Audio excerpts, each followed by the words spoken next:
출애굽기 27장 13절부터 19절까지의 말씀입니다. 우리 함께 자리에서 일어나셔서 출애굽기 27장 13절부터 19절까지의 말씀을 같이 읽도록 하겠습니다. 성막에 대한 두 번째 시간입니다.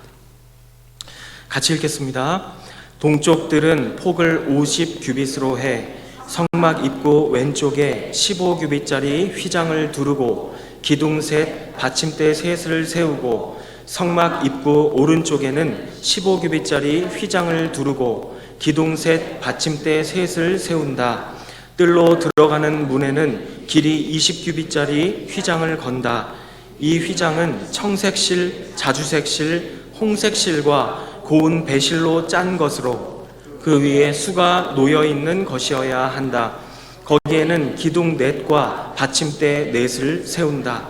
성막들에 세운 모든 기둥에는 은 가름대와 은고리, 청동 받침대가 있다. 성막들은 길이 100규빗, 폭 50규빗이어야 하고 고운 배실로 만든 높이 5규빗짜리 휘장을 두르되 청동 받침대가 세워져 있어야 한다.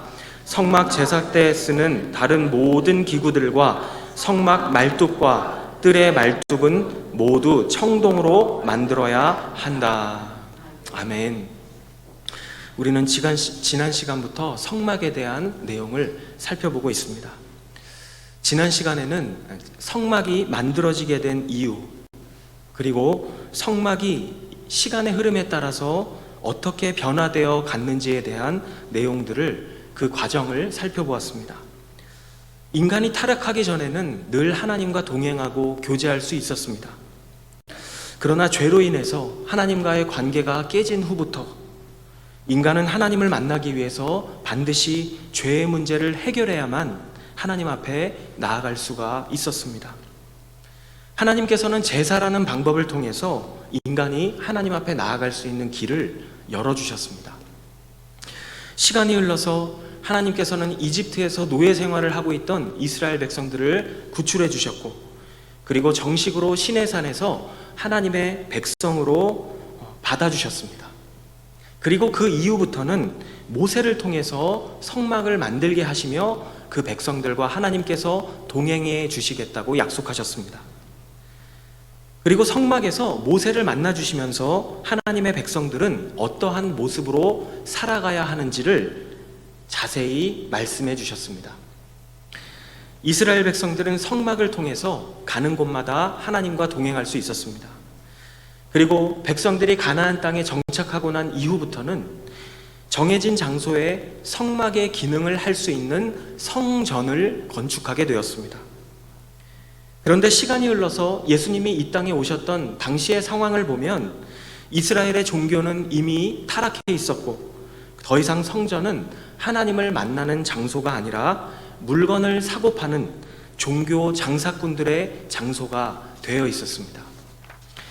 예수님께서는 그 타락한 성전을 허물고 3일 만에 새로 지으시겠다고 사람들에게 이야기하셨습니다.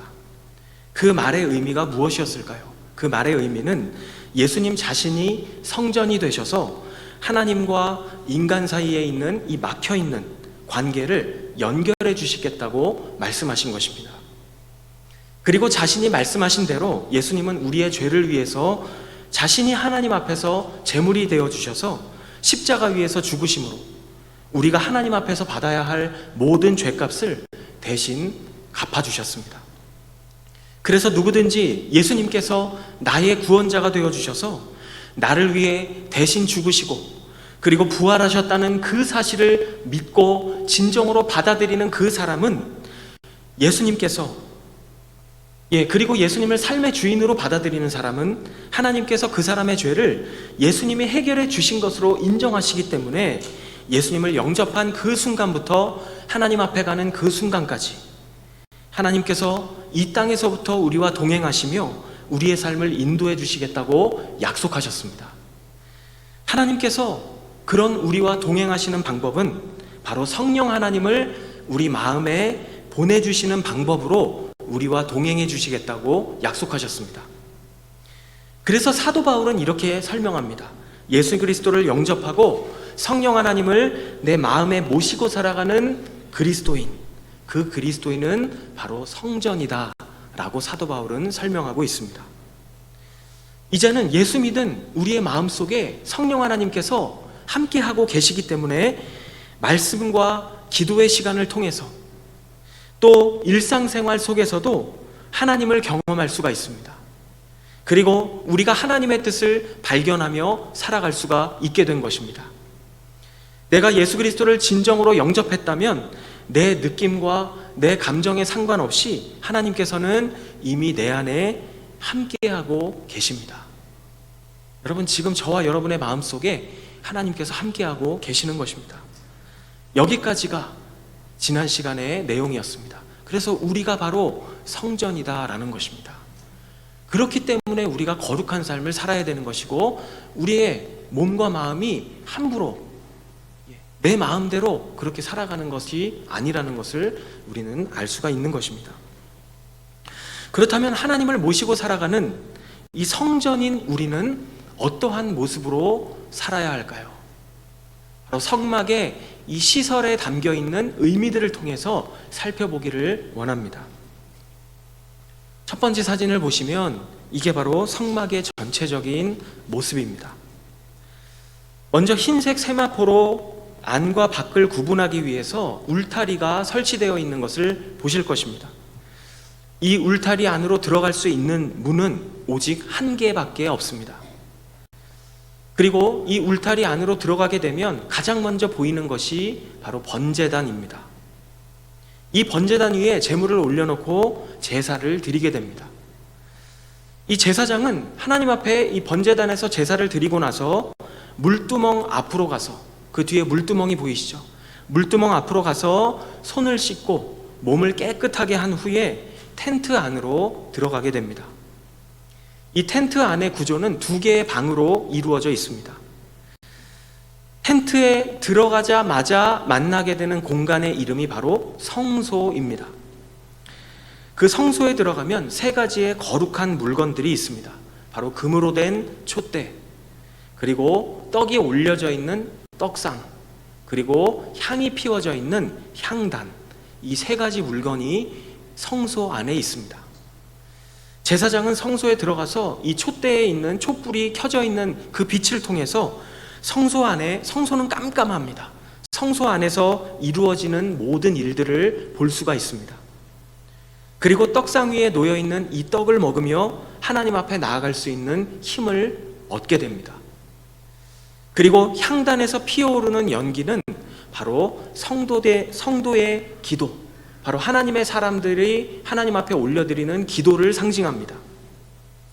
이렇게 하나님을 바라보면서 제사장은 성소를 지나서 더 안쪽에 있는 지성소라는 공간으로 들어가게 됩니다. 당시에 이 지성소는 제사장들 중에서도 대제사장만 들어갈 수가 있었습니다. 대제사장은 이 성소와 지성소를 구분하기 위해서 설치해 놓은 커튼이 있습니다. 이 커튼의 이름이 바로 휘장입니다. 이 휘장이라고 부르는 커튼을 열고 지성소 안으로 들어갑니다. 지성소 안에 들어가게 되면 이 한가운데에 언약궤라고 부르는 상자가 놓여져 있습니다. 지금 사진으로 보시는 왼쪽에 있는 사진이 바로 언약궤입니다. 금으로 된 상자이고 금으로 겉을 씌워 놓은 것이죠. 그리고 이동할 때에는 네 사람이 들고 갈 수 있도록 긴 손잡이가 달려 있습니다. 그리고 이 상자 안에는 오른쪽 사진에 보시는 것처럼 세 가지 물건이 들어 있습니다. 먼저 하나님께서 모세에게 주신 십계명이 기록된, 십계명이 새겨져 있는 두 개의 돌판이 이 언약궤 안에 들어 있습니다. 그리고 만나가 담겨 있는 항아리가 또 이 안에 들어 있습니다. 그리고 하나님께서 기적을 베풀어 주셨어요. 아론이 들고 다니던 지팡이가 원래 죽은 나무죠. 그런데 거기에 싹이 나는 기적을 보여주셨습니다. 바로 이 아론이 가지고 있던 싹이 난 지팡이, 이 지팡이도 언약궤 안에 들어 있었습니다. 그리고 언약궤의 뚜껑은 마치 쟁반처럼 생겼습니다. 이 쟁반처럼 생긴 이 뚜껑 부분을 속죄소라고 부릅니다. 지성소에 들어온 이 제사장은 조금 전에 제사를 드리기 위해서 죽여야 했던 이 짐승의 피, 이 동물의 피를 가지고 와서 이 속죄소 위에, 이 쟁반처럼 생긴 이 속죄소 위에 피를 뿌립니다. 그리고 하나님의 이름을 부르며 하나님과 만남의 시간을 갖게 됩니다. 하나님 앞에서 이 피를 뿌린 후에 자신이 지성소에 오게 된 목적을 하나님 앞에 일일이 말씀을 드리기 시작합니다. 하나님 앞에 올려드리는 그 고백의 내용은 이것이죠. 백성들의 죄의 문제를 말씀드리기도 하고, 그리고 백성들이 현재 겪고 있는 고통, 어려움, 그런 것에 대해서 하나님께 말씀을 드리기도 하고, 그리고 그 밖에 여러 가지 삶의 구체적인 문제들을 하나님 앞에 가지고 나와서 제사장은 말씀을 드리기 시작합니다. 그러면 하나님께서는 대제사장이 하나님 앞에 드린 이 피, 이 제물을 받으시고 나서 대제사장이 하나님께 말씀드린 이 문제들에 대해서 대답을 해주시기도 하고, 또 아니면 직접 그 문제를 해결해 주시기도 합니다. 예를 들면 전염병이 멈춰지거나 어떤 문제가 해결되는 방식으로도 하나님께서 응답해 주시기도 합니다. 이렇게 인간이 하나님을 만나서 응답을 받았던 장소가 바로 성막입니다. 조금 전에 성막의 전체적인 사진을 보면서 몇 가지 중요한 시설에 대해서 간단하게 말씀을 드렸습니다. 오늘부터는 이 중요한 시설들을 한 주에 하나씩 살펴보면서 각각의 물건에 담겨있는 의미들을 통해서 하나님께서 하나님의 성전인 우리에게 주시는 메시지를 발견해 보기를 원합니다. 오늘 함께 살펴볼 성막의 시설은 바로 울타리와 동문입니다. 사진을 보시면 울타리는 이렇게 생겼습니다. 울타리는 먼저 나무로 된 기둥이 60개가 둘러가면서 꽂혀 있고, 그리고 사각형으로 이루어져 있습니다. 그리고 이 울타리는 천으로 이루어져 있습니다. 이것이 바로 울타리 사진입니다. 이 울타리 바깥에서 울타리 안쪽을 보면 거의 보이지 않습니다. 안에 무엇이 있는지, 사람들이 어떤 일을 하고 있는지 보이지 않습니다. 한마디로 말해서 울타리 안쪽의 공간, 그리고 바깥쪽의 공간이 완전히 구분되어져 있는 것입니다. 그렇게 완전히 구분된 공간이 될 수 있도록 하나님께서는 울타리를 디자인해 주셨습니다. 설계해 주셨습니다. 말씀드린 것처럼 60개의 기둥이 사용되었고, 이 기둥과 기둥 사이에는 세마포라고 부르는 하얀 천이 곳곳에 중간중간에 연결되어 있는 것을 볼 수가 있습니다. 성경을 보면 이 세마포가 가지고 있는 의미를 설명해 주는 구절들을 볼 수가 있습니다. 요한계시록 19장 8절 뒷부분 같이 읽겠습니다. 이 고운 삼배는 성도들의 의로운 행실들이다. 여기서 말씀하고 있는 이 우리말 성경의 삼배가 바로 세마포입니다. 이 세마포가 의미하는 것이 바로 성도들의 의로운 행실이라고 말씀합니다. 다른 말로 하면 거룩한 삶의 모습, 구별된 삶의 모습이라는 것입니다. 자, 그렇다면 어떠한 사람들이 이 울타리 안에 있을 수 있을까요? 바로 세상과는 구별된 사람들, 그런 사람들이 바로 울타리 안에 있을 수가 있다는 것입니다. 여기서 하나님께서 우리에게 알려주시고자 하는 영적인 진리를 발견할 수가 있습니다. 첫 번째로 울타리는 구별을 의미한다는 것입니다. 하나님이 계시는 거룩한 곳과 또 거룩하지 않은 세상을 구분해주는 역할을 바로 이 울타리가 하고 있다는 것입니다. 그래서 하나님께서는 이스라엘 백성들이 이 울타리를 볼 때마다 어떤 것을 생각하기를 원하셨는가 하면 너희들이 구별된 존재다라는 것을 생각하기를 원하셨던 것입니다. 두 번째로 이 울타리는 소유를 의미합니다. 보통 울타리라고 하면 이 울타리는 어디까지가 주인의 소유인지를 표시해주는 그런 표시이기도 합니다. 울타리 안에 있는 것은 주인의 것입니다. 하나님께서는 이 백성들이 울타리를 볼 때마다 백성들 자신이 하나님의 소유라는 것을 생각하고 자꾸만 묵상하기를 원하셨습니다. 세 번째로 울타리는 보호하심을 의미합니다. 이 울타리는 외부의 야생동물로부터 사람들을 보호하는 기능을 하기도 합니다. 하나님은 이스라엘 백성들이 이 울타리를 볼 때마다 자신이 하나님의 보호하심 안에 있다는 존재라는 것을 알기를 원하셨습니다. 그렇다면 이 울타리 안으로 들어갈 수 있는 방법은 무엇일까요? 바로 문을 통해서 들어갈 수 있습니다. 사진을 보시면 이 문이 바로 이렇게 생겼습니다. 이 문, 이 천으로 된 이 문이 유일하게 울타리 중에 들어갈 수 있는 단 하나의 문입니다. 성전으로 들어갈 수 있는, 성막으로 들어갈 수 있는 문은 이 문 하나밖에 없습니다. 그런데 이 문의 이름이 보시는 것처럼 바로 동문입니다. 왜 동문일까요? 그리고 실제로 이 문은 동쪽에 만들어져 있습니다. 문이 동쪽에 있는 이유가 무엇일까요? 창세기 3장 24절 우리 같이 읽어보겠습니다. 하나님께서 그 사람을 쫓아내시고 에덴 동산 동쪽에 그룹들과 회전하는 칼에 불꽃을 두어 생명나무로 가는 길을 지키게 하셨습니다. 인간이 죄를 짓고 하나님께 쫓겨나는 장면입니다. 그런데 이때 인간이 어디로 갔는가 보면 바로 에덴 동산 동쪽으로 쫓겨났다는 것을 말씀을 통해 볼 수가 있습니다.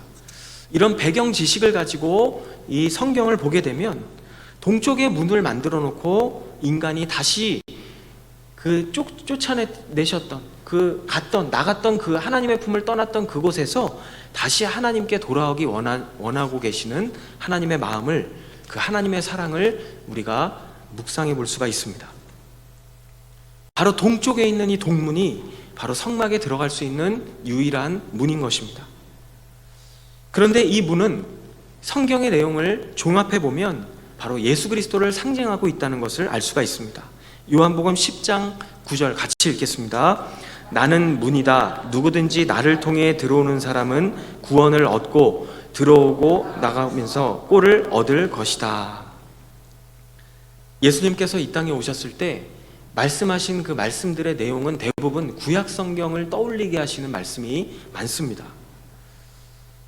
예수님께서 어떤 상황에서 이 말씀을 하셨는지, 또 그 말씀하신 내용들을 구약 성경의 내용에서 찾아보면 말씀의 의미를 더 선명하게 이해할 수가 있습니다. 예수님께서는 제자들에게 자신이 문이라고 말씀하셨습니다. 또 양의 문이라고도 말씀하셨습니다. 자, 사진을 보시면 문의 사진이 다시 나왔습니다. 그런데 이 문을 보면 4가지 색깔로 이루어진 실을 꼬아서 만들어졌다는 것을 알 수가 있습니다. 이 4가지 색상은 바로 청색, 자색, 홍색, 흰색입니다. 자, 출애굽기 26장 31절 같이 읽겠습니다. 청색실, 자주색실, 홍색실, 고운 배실로 휘장을 만들고 그 위에 정교하게 그룹을 수놓아라. 이 4가지 색상이 가지고 있는 의미들을 성경에서 찾아볼 수가 있습니다. 먼저 청색은 바로 하늘의 색상을 의미합니다. 그리고 하나님의 거룩함과 하늘의 권세를 상징하기도 합니다. 하늘로부터 임하시는 하나님의 임재, 그런 것들을 상징하는 색이고 바로 하나님이신 이 땅에 오신 예수 그리스도를 상징하는 색이기도 합니다. 자, 2번째로 자색입니다. 보라색입니다. 이 색은 왕권과 위엄을 나타내는 색입니다. 신약 성경과 연결해서 보면 예수님의 왕되심을 상징하는 색깔이기도 합니다. 예수님께서 고난당하시고 조롱당하실 때 자색옷, 이 자색옷을 입으셨다는 것을 복음서에서 우리가 볼 수가 있습니다. 바로 예수님, 왕되신 예수 그리스도를 상징하는 색이 바로 보라색입니다. 그 다음에 우리가 볼 수 있는 색이 바로 3번째로 홍색입니다. 이 홍색은 피와 희생을 상징하는 색이기도 합니다. 예수님께서 우리를 위해서 흘려주신 그 죄 사함의 피를 상징합니다. 이사야 1장 18절에 보면 너희의 죄가 주홍같이 붉을지라도 할 때 그 색이 바로 홍색입니다. 그리고 4번째로 가는 배실인데 이 색은 흰색을 말합니다. 흰색은 정결함, 의로움, 거룩함을 상징하는 색입니다. 아까 살펴본 것처럼 성도들의 의로운 행실을 의미하기도 합니다. 한마디로 말하면 죄 없고 완전하신 인간, 아주 순수하시고 깨끗하신 인간이신 예수 그리스도를 상징하는 색이 바로 이 흰색입니다. 우리는 유일하신 문, 그 문 대신 예수 그리스도를 통해서 하나님께 나아갈 수 있다는 사실을 성경 전체의 내용을 통해서 알 수가 있습니다. 마지막으로 울타리를 붙잡고 있는 기둥에 대해서 알아보기를 원합니다. 사진을 보시면 이 울타리는 나무로 이루어져 있습니다. 그리고 이 나무는 아카시아 나무로 만들어져 있습니다. 아카시아 나무는 변하지 않고 썩지 않는 나무 중에 하나입니다. 바로 하나님을 향한 변함없는 모습을 볼 수가 있습니다. 그리고 이 나무 기둥의 윗부분에 보면 은으로 된 덮개를 씌워놓고 받침은 노스로 된 받침으로 받쳐놓았습니다. 기둥이 흔들리지 않도록 이 양쪽에 쇠로 받쳐놓은 것을 볼 수가 있습니다. 그리고 나무의 중간중간마다 은으로 된 갈고리를 달아놓아서 천과 연결시켜 놓은 것을 볼 수가 있습니다. 튼튼한 울타리가 되기 위해서는 기둥이 잘 서 있어야 합니다. 이 고고학자들의 증언에 의하면 이 울타리, 이 성막을 지탱하고 있는 울타리가 아주 견고하게 만들어졌기 때문에 비바람이 와도 쉽게 무너지지 않는다고 합니다. 우리가 알고 있는 구절인데요, 디모데전서 3장 15절이나 또 요한계시록 3장 12절 같은 구절에 보면 예수 그리스도를 통해 구원받은 성도들, 이 성도들을 바로 기둥으로 비유하고 있습니다. 교회 공동체는 어떤 곳입니까? 교회는 바로 구원받은 한 사람 한 사람이 믿음 위에 굳게 서 있을 때 흔들리지 않고 견고하게 서 있을 수 있다는 것입니다. 바로 우리 한 사람 한 사람이 믿음으로 제대로 서 있을 때 교회가 흔들리지 않을 수 있습니다.